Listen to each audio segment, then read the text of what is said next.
Hello అండి. ఈరోజు నేను చిట్టి చిట్టి రొయ్యలతో కర్రీ చేస్తున్నాను. దానికి ఆయిల్ వేసాను.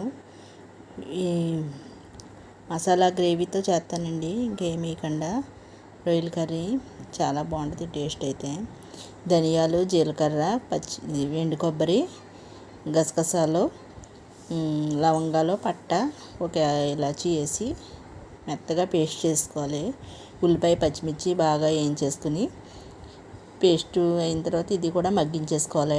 ఒక టమాటా కూడా వేసి పేస్ట్ చేస్తాను నేను. టమాటా కూడా పేస్ట్ చేసేస్తాను. అల్లం వెల్లుల్లి పేస్ట్ కూడా వేసాను. ఉప్పు, పసుపు వేసాను. చిట్టి చిట్టి రొయ్యలండి. రొయ్యలు తీసుకుని మధ్యాహ్నం క్లీన్ చేసి పెట్టుకుని పసుపు వేసి కొంచెం వాటర్లో ఉడికించి ఉంచేసాను.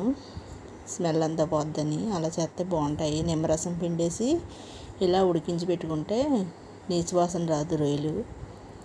ఈ కర్రీ అయితే చాలా బాగా వచ్చిందండి. మా వీడియోని లైక్ చేయండి, మా ఛానల్ని సబ్స్క్రైబ్ చేసుకోండి. నేనైతే ఏం చెప్పలేకపోతున్నాను. వీడియో ముందు వాయిస్ ఇవ్వడానికి వచ్చినప్పుడు ఎన్నో చెప్దాం అనుకుంటాను, కానీ ఏం మాట్లాడలేకపోతున్నాను. ఏంటో అనిపిస్తుంది.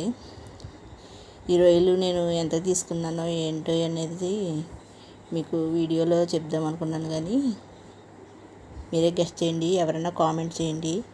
మా ఛానల్ని సబ్స్క్రైబ్ చేసుకోండి. మా వీడియోని లైక్ చేయండి.